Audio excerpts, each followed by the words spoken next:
నమస్తే, నేను కిషోర్ కుమార్. ఈ వీడియో మీరు మొదటిసారి మన ఛానల్లో చూస్తున్నట్టయితే దయచేసి ఈ ఛానల్ను సబ్స్క్రైబ్ చేయండి. అదేవిధంగా కింద మీకు హైప్ బటన్ కనిపిస్తే దాన్ని ప్రెస్ చేసి మాకు పాయింట్లు ఇవ్వడం కూడా మర్చిపోకండి. మీ ప్రోత్సాహమే మాకు కొండంత బలాన్ని ఇస్తుంది. ఈరోజు ఒక ఆసక్తికరమైనటువంటి అంశం ఉంది. ఆంధ్రప్రదేశ్లో 2 ఐపీఎస్ ఆఫీసర్లు రిటైర్ అయ్యారు. అయితే ఒక ఐపీఎస్ ఆఫీసర్ రిటైర్ గురించి, అతను అలా రిటైర్ అయినటువంటి విధానం గురించి గత కొన్ని రోజులుగా సోషల్ మీడియాలో పెద్ద ఎత్తున చర్చ జరుగుతోంది. చర్చ సంగతి పక్కన పెడితే దాని మీద విద్వేషకరమైనటువంటి కథనాలు అల్లి విద్వేషం సృష్టించేటటువంటి విధంగా కొన్ని కామెంట్లు, కొన్ని పోస్టులు, కొన్ని వ్యాఖ్యానాలు అబ్బో మామూలుగా లేవు. మరి ఈ నేపథ్యంలోనే ఎందుకు ఒక అధికారి రిటైర్మెంట్ ఇంత వివాదాస్పదం అవుతోంది, ఎందుకు దీని మీద ఇంత పెద్ద ఎత్తున చర్చ జరుగుతోంది, అతని చరిత్ర ఏంటి, అతని గురించి చెప్పుకోవడానికి ఒక మంచి విషయాలు కూడా లేవా? జగన్మోహన్ రెడ్డి చెయ్యి పడితే ఎవరైనా సరే భస్మీపట్టణమే, ఏ అధికారి అయినా సరే రేపటి రోజున అతను అభాసుపాలవక తప్పదు, అతను ఒక ఘోరమైనటువంటి స్థితికి కృంగి కృషించిపోక తప్పదు అనేటటువంటి ఒక అంశం ఏదైతే ఉందో, ఒక కామెంట్ ఏదైతే ఉందో, ఈ అధికారి విషయంలో కూడా అది నిజమైంది అనేటటువంటి వాదనలో ఎంతవరకు నిజం ఉంది అనేది ఈ వీడియో వేదికగా నేను చర్చించే ప్రయత్నం చేయబోతున్నాను. కాబట్టి దయచేసి ఎక్కడా స్కిప్ చేయొద్దు, మొత్తం చూడండి. చూసిన తర్వాత మీ అభిప్రాయాన్ని కమెంట్ రూపంలో తెలియజేయడం మాత్రం అస్సలు మర్చిపోకండి. నేను ఎవరి గురించి చెప్పానో, ఎవరి గురించి చెప్పబోతున్నానో ఆల్రెడీ మీకు చాలామంది గెస్ట్ చేసే ఉంటారు. The great PV Sunil Kumar గురించి. జగన్మోహన్ రెడ్డి చెంతకు చేరనంత వరకు ఇతని కెరీర్ మరొక రకంగా ఉంటే, ఆయన చెంతకు చేరిన తర్వాత ఆయన ఈయన్ని ఎక్స్ప్లాయిట్ చేశాడు, ఆయన ప్రాపకం కోసం ఈయన కూడా కొంత లోతులకు దిగజారిపోయాడనేటటువంటి కామెంట్లు అయితే మొదటి నుంచి పివి సునీల్ కుమార్ మీద ఉన్నాయి.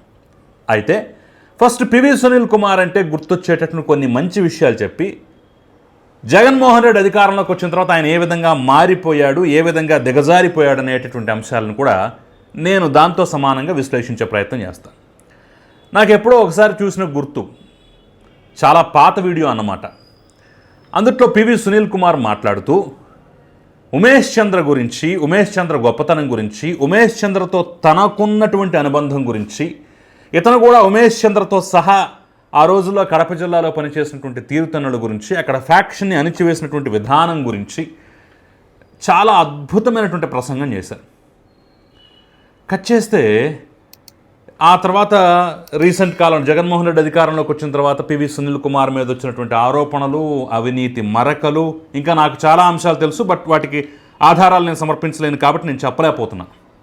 నాకు కొంతమంది పర్సనల్గా బాధితులు చెప్పిన వివరాలు అయితే సరే వాళ్ళని తీసుకొచ్చి నేను కెమెరా ముందు ప్రజెంట్ చేయలేను కాబట్టి నేను చెప్పలేకపోతున్నా. అరే ఆ సునీల్ కుమారే ఈ సునీల్ కుమారా?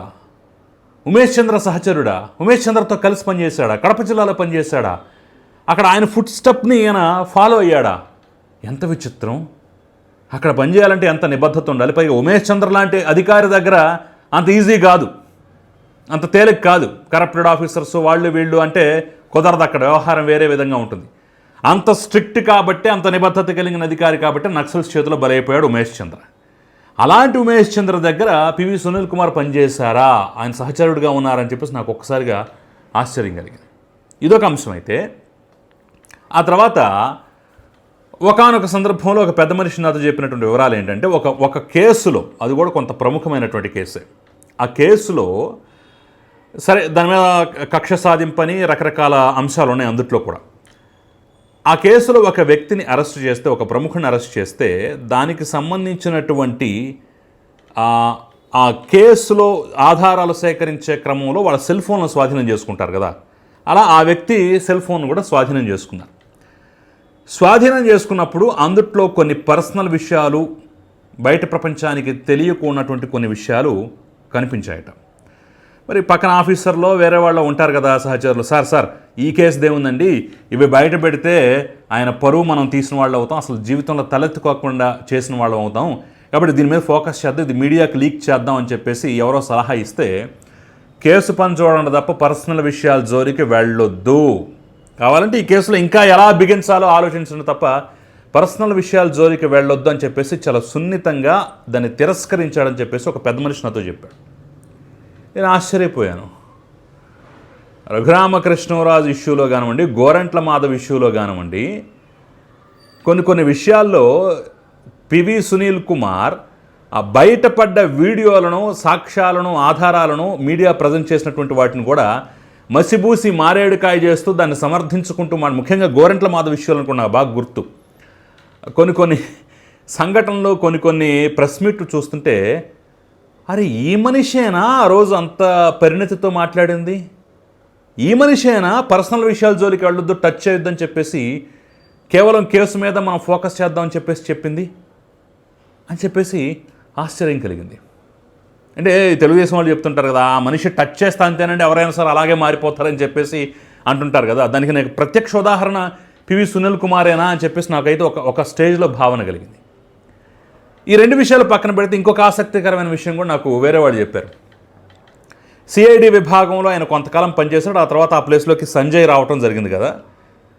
ఈయన రిలీవ్ అయిన తర్వాత ఈయన ఆధ్వర్యంలో కొంత అవుట్ సోర్సింగ్ సిబ్బంది రకరకాల డిపార్ట్మెంట్స్కి రకరకాల సేవలు అందించడానికి పనిచేసినటువంటి వాళ్ళకి మరి ప్రభుత్వం మొండి చేయి చూపించో వాళ్ళకి రావాల్సినటువంటి జీతభత్యాలు, ఎలవెన్స్లు ఇలాంటివి ఇవ్వకుండా పెండింగ్ పెట్టింది. వీళ్ళంతా పొలోమని కొన్నాళ్ల పాటు ఎదురు చూసిన తర్వాత పొలోమని పివి సునీల్ కుమార్ దగ్గరికి వెళ్ళి కొంచెం గట్టిగా మాట్లాడి, ఏంటి సార్ మేము మీ మొహం చూసి వచ్చాము, మిమ్మల్ని మీరు రమ్మంటే వచ్చాము, మీరు మమ్మల్ని హైర్ చేసుకున్నారు, ఈరోజు మాకు ఇంతవరకు ఇన్ని నెలల్లో పెండింగ్గా ఉంది, మరి మీరన్నా ప్రభుత్వంతో గట్టిగా మాట్లాడి ఇప్పించవచ్చు కదా అని చెప్పేసి వాళ్ళు గట్టిగా మాట్లాడితే చాలా సున్నితంగా ప్రభుత్వం ఇచ్చినా ఇవ్వకపోయినా, మార్క్ మై వర్డ్స్ మీరు రాసి పెట్టుకోండి, ప్రభుత్వం ఇచ్చినా ఇవ్వకపోయినా సరే అవసరమైతే నా పర్సనల్ జేబులో డబ్బులైనా సరే మీకు ఇస్తాను, మీకు అన్యాయం జరగనివ్వనని చెప్పేసి మాట్లాడారట. దాంతో వాళ్ళు కొంత కరిగిపోయి మీ పర్సనల్ డబ్బులు ఎందుకులేండి, ప్రభుత్వం నుంచి వచ్చే ఏర్పాటు చేయండి అని చెప్పేసి వాళ్ళంతటితో ఆ సబ్జెక్టు ముగించేసి వచ్చారంట. మరి అలాంటి వ్యక్తేనా ఈరోజు ఫైర్ డిపార్ట్మెంట్లో అవినీతి ఆరోపణలు ఎదుర్కొంది?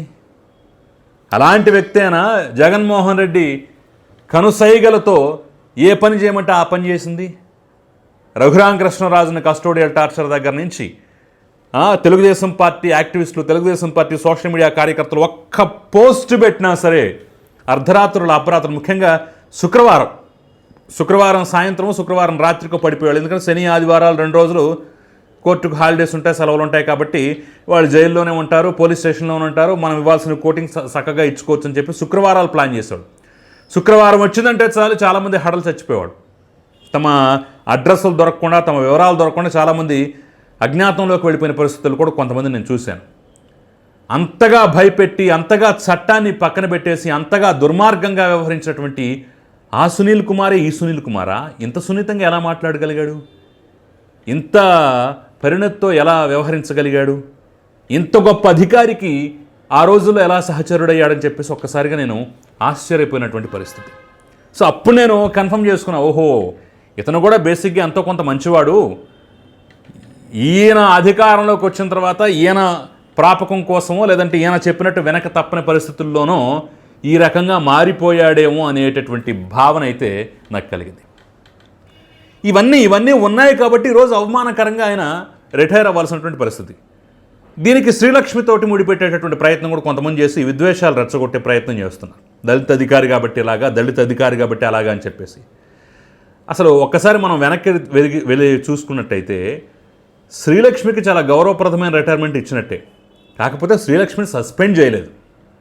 ఆవిడ మీద ఉన్నటువంటి ఆరోపణల నేపథ్యంలో ఆవిడకి పోస్టింగ్ ఇవ్వకుండా పక్కన పెట్టారు కాబట్టి రూల్ ప్రకారం రిటైర్మెంట్ ముందు 4 రోజుల పాటు ఒక గౌరవప్రదమైన పోస్ట్ ఇచ్చి సాగనంపారు. అలా అని ఆవిడ మీద ఉన్నటువంటి ఆరోపణలు కానీ లేదంటే ఆవిడ మీద ఉన్నటువంటి కేసులు కానీ దేని ప్రభుత్వం సమర్థించినట్టు కాదు. ఇక్కడ పివి సునీల్ కుమార్ ఇష్యూకి వచ్చేసరికల్లా ఇతను ఆల్రెడీ సస్పెండ్ అయ్యాడు. ఎందుకు సస్పెండ్ అయ్యాడు? రఘురామకృష్ణరాజు ఇష్యూ ఒకటే కాదు. ఆ రోజు సిఐడి డిపార్ట్మెంట్ నుంచి ఫైర్ డిపార్ట్మెంట్కి వెళ్ళినప్పుడు అక్కడ అనేక రకాలైనటువంటి అవినీతి ఆరోపణలు ఈయన మీద ఉన్నాయి. దాంతోపాటుగా ప్రభుత్వానికి చెప్పకుండా రకరకాల దేశాలు తిరిగారు. ఇది చాలా పెద్ద నేరం కింద లెక్క. ప్రభుత్వానికి చెప్పకుండా చాలా దేశాలు తిరగడం చాలా పెద్ద నేరం కింద లెక్క. దీని మీద ఆ రోజుల్లోనే ఇతను సస్పెండ్ అయినటువంటి కొత్తల్లోనే నాకు కొంతమంది కొంత సమాచారం ఇచ్చారు, కొన్ని ఇన్పుట్స్ ఇచ్చారు.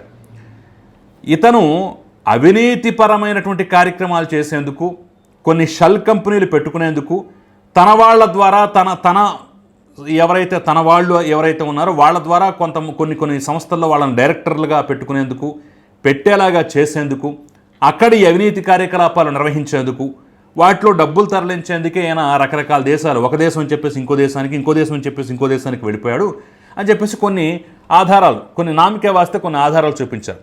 బట్ అవి పూర్తి స్థాయి ఆధారాలు కాదు కాబట్టి నేను కూడా ప్రజెంట్ చేసేటటువంటి ప్రయత్నం అయితే ఆ రోజుల్లో చేయలేదు.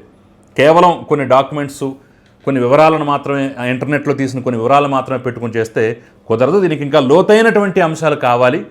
కాబట్టి ఆ వివరాలు ఏమైనా దొరికితే మనం చేద్దామని చెప్పేసి ఆ రోజుల్లో కూడా నేను ఆ వీడియో చేసే ప్రయత్నం అయితే చేయలేదు. సో అవినీతి మరకలు ఒక పక్క, ఇంకో పక్క ప్రభుత్వం కనుసన్నల్లో, పాలకుల యొక్క కనుసన్నల్లో వాళ్ళు ఏం చెప్పినా గుడ్డిగా ఫాలో అవుతుంది. చట్టమా, ధర్మమా, రాజ్యాంగబద్ధమా, రాజ్యాంగ విరుద్ధం అనేటటువంటి కనీస మాత్ర విచక్షణ జ్ఞానం లేకుండా ఇష్టం వచ్చినట్టుగా ప్రవర్తించినటువంటి విధానాలు, అనుమానాస్పద విదేశీ పర్యటనలు, ఇవన్నీ కలిపి సస్పెన్షన్కు దారితీశాయి. కాబట్టి సస్పెండ్ అయ్యాడు. కాబట్టి రూల్ ప్రకారం ఆయన్ని ఈరోజు రిటైర్మెంట్ చేసినా సరే ఆయన మీద ఉన్నటువంటి ఆరోపణలు ఏవైతే ఉన్నాయో, ఆయన మీద ఉన్నటువంటి కేసులు ఏవైతే ఉన్నాయో, ఆయన మీద జరుగుతున్నటువంటి దర్యాప్తు ఏదైతే ఉందో అదంతా కొనసాగుతుందని చెప్పేసి ప్రభుత్వం జీవో ప్రకారంగా తెలియజేసింది. మరి ఈ మాత్రం కూడా తెలుసుకునే ప్రయత్నం చేయకుండా శ్రీలక్ష్మిని, పివి సునీల్ కుమార్ని ఒకే ఘాట కట్టినటువంటి దౌర్భాగ్యం.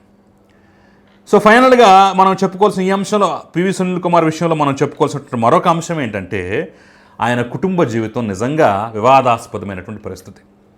ఐపీఎస్ ఆఫీసర్ అయి ఉండి అదనపు కట్నం కోసం వేధించాడు, గృహహింసకు పాల్పడ్డాడని చెప్పేసి కట్టుకున్న భార్యే కేసు పెట్టడం ఒక వైనమైతే, ఒక వైచిత్ర అయితే, అంతకు మించిన దౌర్భాగ్యం ఏంటో తెలుసా? ఏం రిటైర్ అయినా సరే రిటైర్మెంట్ బెనిఫిట్స్ మీరు ఇవ్వటానికి వీల్లేదు, మమ్మల్ని ఇలా వేధించాడు, నేను దూరంగా ఉంటున్నాను ఆయనకి, ఇతనికి రిటైర్మెంట్ బెనిఫిట్స్ ఇస్తే మేము అన్యాయం అయిపోతామని చెప్పేసి కట్టుకున్న భార్య, మూడు వేసినటువంటి కట్టుకున్న భార్యే ఈరోజు ప్రభుత్వానికి మొరపెట్టుకుని అర్జీ పెట్టుకుందంటే అంతకు మించిన దౌర్భాగ్యం ఇంకేమన్నా ఉంటుందా? అంటే భర్తగా ఫెయిల్, అధికారిగా ఫెయిల్, ఒకప్పుడు మంచి అధికారిగా పేరు తెచ్చుకొని పాలకులు మారిన తర్వాత రకరకాల కారణాల చేత ఆ పాలకులకి సాగిల పడిపోయి బహుశా డీజీపీ అవ్వాలని కోరికేమో, మంచి పదవిలో ఉండాలని కోరిక ఉంది, బహుశా దానికోసమే వాళ్ళు అడుగులకు మడుగులెత్తి చేయకూడని అంశాలు, చేయకూడని కార్యక్రమాలు చేశాడు. మొత్తానికి ఏదైనా సరే కెరీర్ ఆఖర్లో వివాదాలతోటి, దౌర్భాగ్యకరమైనటువంటి అంశాలతోటి, అవినీతి ఆరోపణలు, మరకలతోటి ఒక అవమానకరమైనటువంటి రీతిలో సునీల్ కుమార్ నిష్క్రమణం అయితే ఉందో నిజంగా ఖచ్చితంగా ప్రతి ఆల్ ఇండియా సర్వీస్ అధికారికి ఒక గుణపాఠం. అఫ్కోర్స్ జగన్మోహన్ రెడ్డి చెంతన చేరిన వాళ్ళకి తప్పదని చెప్పేసి తెలుగుదేశం పార్టీ వాళ్ళు అంటే అనుండొచ్చు. ఎందుకంటే పివి సునీల్ కుమార్ ఒక్కడే కాదు, ఒక పక్క సీతారామాంజనేయులు, ఓ పక్క క్రాంతి రాణా టాటా, మరో పక్క విశాల్ గున్ని వంటి అధికారులు, వీళ్ళందరూ ఈరోజు ఏ స్థితిలో ఉన్నారో, వాళ్ళు చేసిన పనులేంటో తలుచుకుంటే నిజంగా వాళ్ళ జీవితాలన్నీ గుణపాఠమే. ఒక రకంగా చెప్పాలంటే 16 మంది అధికారులు పోస్టింగులు లేక సస్పెండ్ అయ్యి రకరకాలుగా ఉన్నారు ఆంధ్రప్రదేశ్లో. గత ప్రభుత్వంలో అడుగులకు మడుగులెత్తిన వాళ్ళు, గత ప్రభుత్వం చేయమన్న అడ్డగోలు పనులు చేసినటువంటి వాళ్ళని చెప్పేసి కొన్ని లెక్కలు, కొన్ని సోర్సెస్ చెప్తున్నాయి. పాలకుడు మారినంత మాత్రాన విధులు, కర్తవ్యాలు మారవు. ఇది గుర్తుపెట్టుకుంటే ఏ అధికారి జీవితమైనా సక్రమంగా, సాఫీగా ఉంటుంది. లేదు పాలకులకు తగ్గట్టుగా మేము ఇష్టం వచ్చినట్టుగా మారిపోతాం, వాళ్ళు సిట్ అంటే సిట్టు, స్టాండ్ అంటే స్టాండ్ అన్నట్టుగా మేము ప్రవర్తిస్తామంటే ఇలాంటి అవమానాలు తప్పవు, ఇలాంటి పరిస్థితులు తప్పవు. సో మరి ఈ అంశం పట్ల మీరేమనుకుంటున్నారు, మీ అభిప్రాయం ఏంటి? ఖచ్చితంగా కామెంట్ రూపంలో తెలియజేయండి. Thank you very much.